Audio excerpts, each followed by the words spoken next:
Wow, grabe naman talaga itong si Queen Marian. Binayaran pala noon ang mahigit 1 million pesos na hospital bill ni Bubay.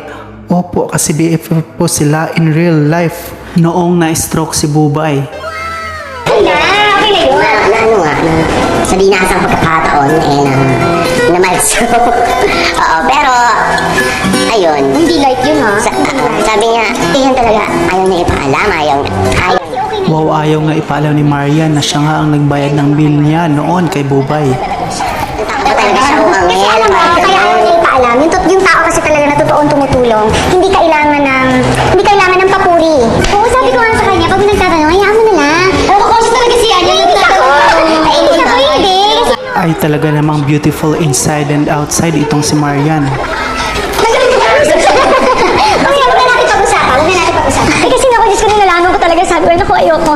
Isa siya sa ayaw ko sabihin paborito, baka may magselos. Isa siya sa inaalagaan ko talagang tao sa buhay ko. So sabi ko talaga, naku, hindi pwede, kailangan gawin ko lahat para sa kanya.